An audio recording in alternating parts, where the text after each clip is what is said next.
You have to go all in, quit your day job, burn the boats, and do that. There's something really sexy about that, but my coach actually always told me,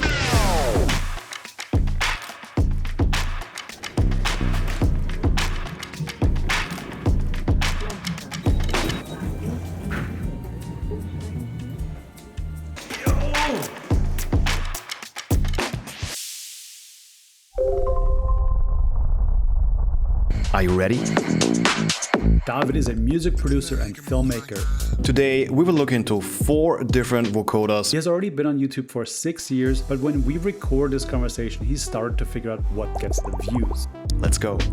By mentoring each other, his channel got up to 10,000 subscribers, and I wouldn't have been able to launch Orbit without him. How are you? Thank you. Very good. Definitely the first time a podcast is happening here. So yeah, thanks for coming over. I just love chatting with creators and figuring out how their brain works, really. So when you say you're a music producer, what does that mean? I make music for myself as an artist, and I put that on Spotify and all the other platforms, and people can listen to it. And then I also am a so-called ghost producer. Nowhere will there be your name on it. You just produce for them. You send that over. It's basically just a service. I'm part of a music academy with 3 other friends of mine where we teach music production and DJing. It's really, really cool when you have students who are really eager to learn. And then there's the whole filmmaking thing. Right, that's what I was waiting for. Like, where does YouTube come into this whole thing, or like the video production? I always loved watching YouTube. I learned so much from YouTube. I think it's one of the coolest platforms. And at some point, I thought it would be really cool to have a YouTube channel myself. And from that thought to actually having a YouTube channel, I think years went by.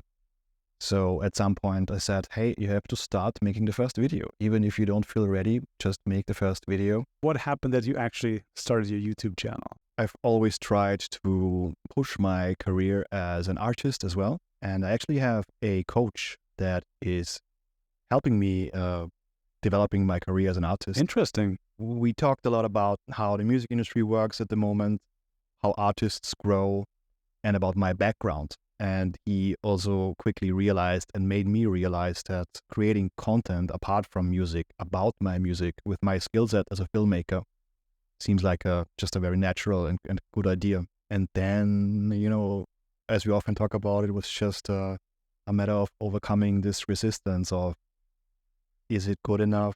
Am I good enough? Will someone care? I think we all have that same feeling. I was like, I want to make something, but like, I need to do this and this. Why am I special, right? Yeah, or why should anybody care about what I have to say? That's it. So how long have you had this coach? Actually, I had multiple coaches over the years. So I always liked this idea of finding someone who is just better than you at something and giving them money to teach you. And I had in the past, for a few years, another coach, and he was mostly teaching me really in detailed music production stuff. Right. It was more about technical stuff, kind of. At some point, he stopped teaching overall, and then I had to look for another. And maybe 2 years ago, maybe even 3 years ago, I'm not too sure anymore, I found this guy, and we had a call, and then we just decided to work together. Since then, we have sessions now less often than in the past. We do it now more on a on-demand basis. When you feel like stuck or something, or... Exactly. When I feel stuck, when I need help, sometimes I also come with like very concrete questions about contracts or about how I should handle a client or how I should handle, even overall life plans. And he is specialized in music production, or what do you say, artist? It can mean a lot of things. Yes, it's definitely, I think it's music producers only, but it's never about music production itself. It's much more about, the business development and strategy. Mindset. Exactly. Yeah. He also, sometimes it feels like he's my therapist as well, more than anything else. You have these mentors out there, these people out there, especially in this so-called hustle culture. They say, you have to go all in, you have to quit your day job and go all in, burn the boats and do that. And there's something really sexy about that, for sure. But my coach actually always told me, keep your part-time job as long as you possibly can. Only if the possibilities and the opportunities become so much that you know that you can't really hold your part-time job down, then give it up, but not before. Keep it as long as possible. So actually the 180-degree opposite. And I think it makes a lot of sense because it gives me, having all these different revenue streams and just pillars that you have as an artist or as a person even. Just I can say no easier to things I don't want to do. If something goes really wrong in one field, I still have the other field to fall back on. So it gives me a good, at least, feeling of security, and I think also actual security. Do you think that is part of him being in the Netherlands, being like in Europe? Because like hustle culture is often, a very American thing. Do you think that it plays into that, or is that, something I'm making up? Yeah, I also think it's a personality thing. Also, how, I know for myself that just going all in and quitting everything else to 100% focus on one thing might not even be the smartest idea. It seems to me that having a bit of a more balanced approach, for me, I think is better. But I'm pretty sure that, some people out there, they want that laser focus, and there is something to be said about laser focus for sure. What I've realized is really important for me is just sustainability. And I noticed like such a broad term and like much misused by marketing campaigns, but like it's usually a kind of a bad idea to just like go at it at 200% and like burn yourself out. So that's just something, I'm curious about. How do people go about their work life, their work strategy, if they have any, right? Is YouTube for you kind of the ultimate goal? Is it something that you're working towards, or is it just one piece of the whole picture as David Ritt, the artist, kind of a thing? Yes, that's exactly how I would say it. Yeah, the last sentence there, I really liked it. Maybe I should write that down. So I see it as a smaller piece, and I would see myself as David Ritt, the artist, the music producer. But I think it definitely is or will be a major piece in the whole thing. Maybe, let's say, video content overall for sure will be a major piece. I'm currently debating, or also just looking how it develops, how big YouTube will be in that whole puzzle, in the whole picture, because vertical video is so popular and TikTok is just exploding. And music is a big part of that, right? Yeah, the music industry and TikTok, they have a love-hate relationship, I feel like, because the music that explodes at the moment is because of TikTok. So the labels and artists feel pressured into using and developing their TikTok accounts.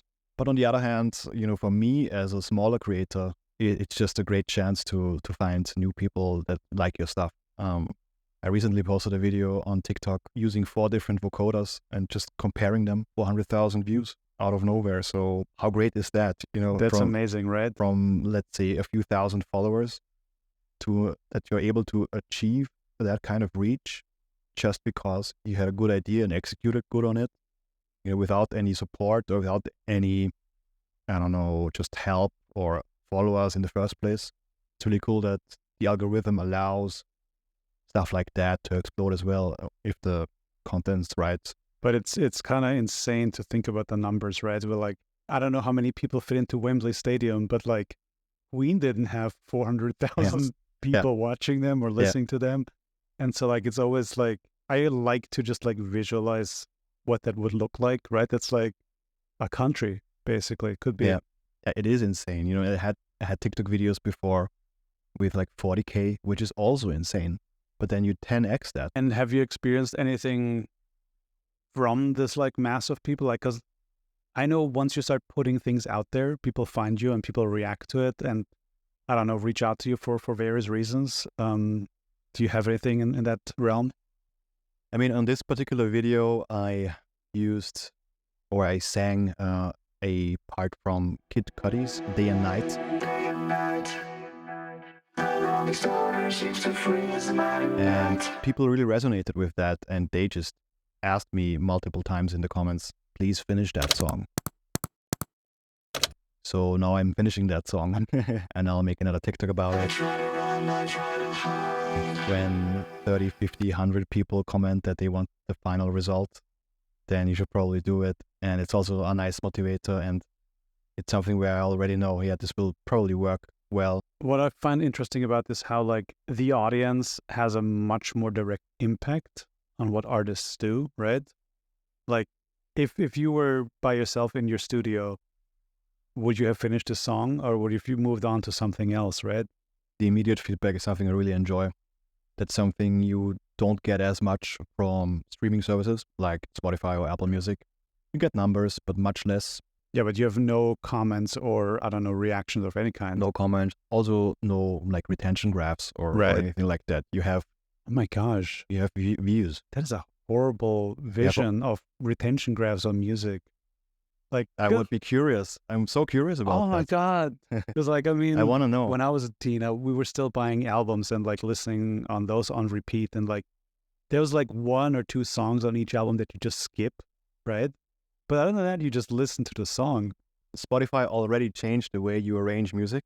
They became shorter just overall. Of course, not in every genre, and there's always outliers there. But at the moment, maybe you have lengths of 2 minutes to 2 minutes 30 is a typical length. I'm not sure if that's still true, but a stream counts on Spotify as soon as someone listens to 30 seconds of the song. So you're trying to make sure that they listen 30 seconds at least. So you need a really strong hook, right? And there's the saying, don't bore us, take us to the chorus. So I like that phrase. You try to get to the chorus quickly, to the payoff.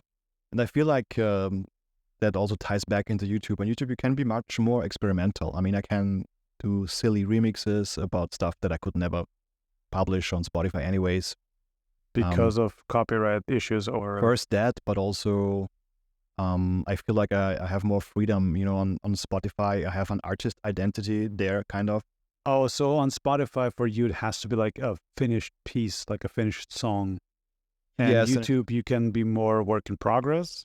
It has to be a specific genre as well. If I, as an artist, just jump around a lot, then nobody will really understand what's going on. And also the algorithm won't really know where to put your stuff and all that. So on YouTube, I feel like I can use it more as a playground. I can take some video game music and remix that, for example. And in a genre I never composed before. It's more about the joy of making music. Is it fair to say that you're a musician first? Yes, I would consider myself to be a musician first. And you like to experiment on YouTube. Where, when, how do you decide what is what? Honestly, when it comes to YouTube, I try to follow the inspiration. It sounds super cheesy, but it's really true. I want to somehow have an idea that gets me fired up, that I want to explore. And then I decide this will be a video. And then I usually make the music. Oftentimes it's about some kind of music, some kind of idea that I have for a particular musical piece. And then if I enjoy the outcome, then I think about how can I make an interesting video around this music. Okay, so you have the music done, right? It's fully finished? It depends, yeah, it depends. But I made a synthwave remix of Elden Ring, which I really enjoyed. Video game masterpiece, thank you. So I thought, wow, it would be interesting to hear how the Elden Ring orchestral epic music would sound as a synthwave track. From that idea, I just sat down and tried to create that. And when I'm happy with it, then I think about how can I make a video about this story. You just mentioned 2 things in one sentence, basically, and that is screen recordings and story. And when I was in film school, like one of the sentences that just stick with me, I can't get them out of my head, is like, there's nothing more boring than seeing something happen on a screen. They should go on Twitch for every now and then.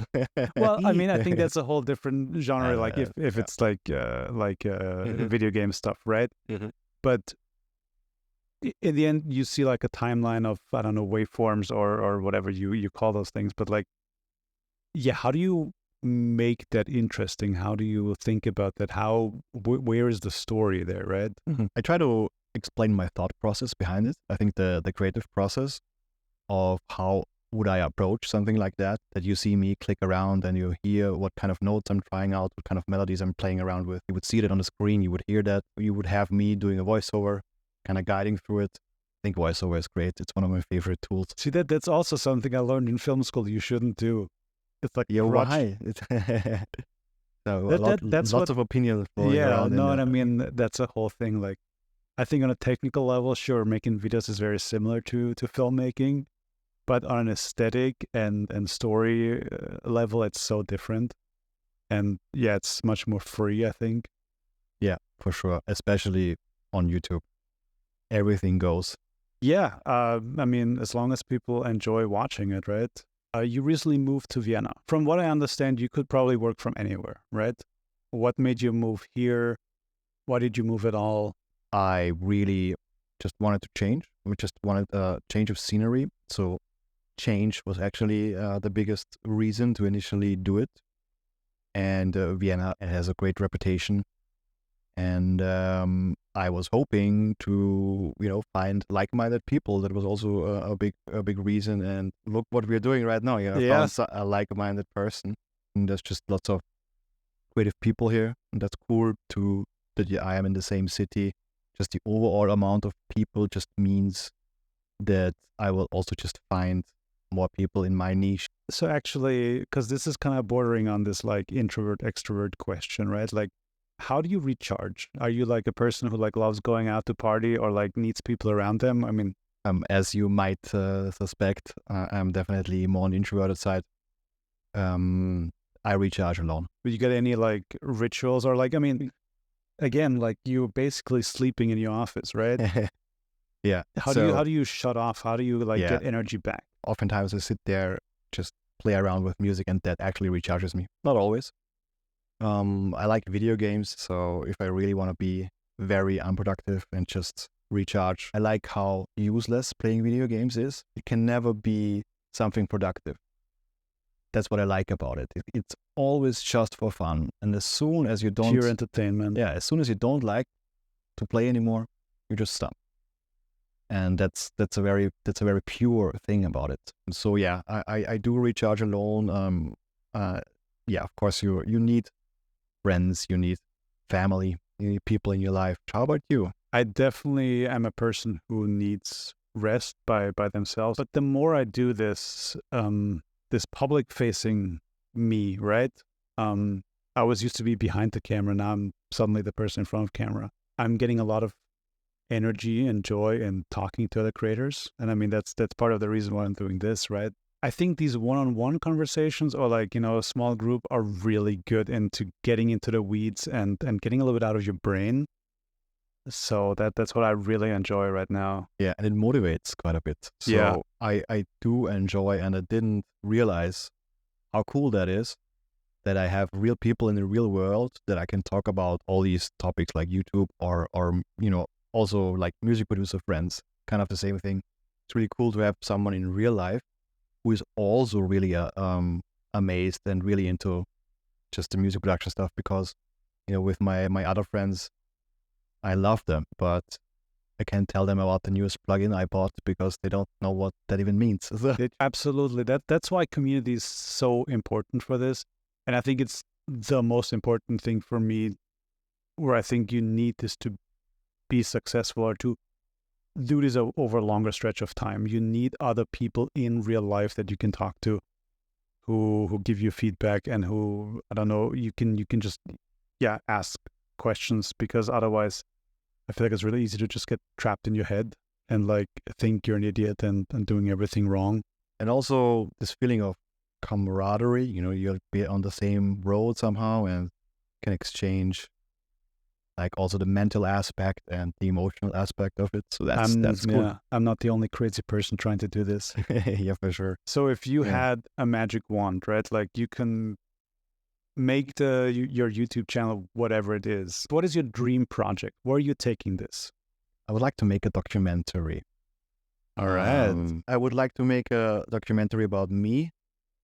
Okay. But I'm not sure if my life is interesting enough. I think first you need like a really big drama in your life. I would need to find a cool concept where I can be the focus of a documentary that is filmed in the style of modern Netflix documentaries.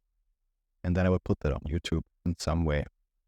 Okay, I like it. The other thing maybe would be to create an insane live show, with lots of visuals. I would Oh, be like live music like show, right? electronic live music show, electronic music DJ set with live visuals, but insane visuals. Some visuals only the top artists could ever afford, and then go on a world tour with that, and have a person just film everything and make daily vlogs about it. So if you would have like $1 million, what would you do? What would it? I mean, I think it would just enable me to make more, right? It's what you said earlier. That is, it enables you to say no to a lot of things and free your mind a little bit. Yeah, but I mean, right now I'm just really happy with what I do, and I just want to do more of everything. And so, you know what I would do? I would hire a writer and an editor. Oh, nice. That is what I would do. But that's the two parts you dislike the most in the process. They just take up a lot of time. For sure, yeah. And you can also mix it up, right? You can have bigger projects where you just outsource stuff, and you can still make your like one-man videos that also feel like one man, because it has a certain aesthetic if you do it all yourself. For myself, I learned that is where I thrive. For a big stretch of my career, I always thought I need a crew, I need a team, I need people to enable me, to help me. And I'm realizing I just want to do it by myself. Like, I work really well alone, and the only bottleneck is just time and energy, right? Because I'm really great at coming up with ideas, but then turning those ideas in reality is a different part. And that's where people come in who are specialized in certain aspects, right? Sure, yeah. You got any first hires that you would make? I would love to have a personal assistant or that would be cool, just someone who handles your schedule, kind of puts an umbrella around you so you can be alone more, you know what I mean? Yeah. I don't know, maybe something like that. That's a great phrasing. You need an additional person to be more alone. I love it. Yeah. I have but I totally get it, right? Well, it was so nice chatting with you. Is there anything you feel like you haven't said yet? Before we get to his final piece of advice, I got one quick favor to ask from you. Because if you're still watching and enjoyed it so far, chances are your community would too. So if you share this video with just one other person, you could really support them on their creative journey. Okay, with that out of the way, let's get back to the show. People sometimes ask me, I hope you will make it soon, or I'm sure you will make it at some point. And nowadays, the answer I have for that is, I already made it. I created myself a life where I can make art most of the time. Thank you. It's done. And that's a cool thought, because that helps me, not trying like, okay, 10,000 followers, 200,000 streams, then I made it, or big collaboration, or a big label signing. This overall thought that you need to achieve some outside thing in order to be respected by yourself even, or by others, is really stupid. And I, want to say, I want to tell myself also as much as possible, dude, you already made it, because at the moment, you live the artist life, if you like it or not. I love that. You're just content with what you do, and that is for you that you've made it, and there's no outside factor that... Yes, and there shouldn't be, because there's always someone out there who will have more success, and you will always ask yourself, why should I have the next big song, or why should my music be liked by anyone when there's so much out there that's so great, So all this whole imposter syndrome thing, and this whole, just all these mental problems as an artist, as you know, I really have to be careful about that and really deal with them. Otherwise, they will make you stop at some point, I think. I got nothing to add to that. I think that's a little bit dramatic but beautiful way to end this. And yeah, man, I can't see how this space evolves, how you evolve. And like many others have said, I'm sure we'll see more of you soon.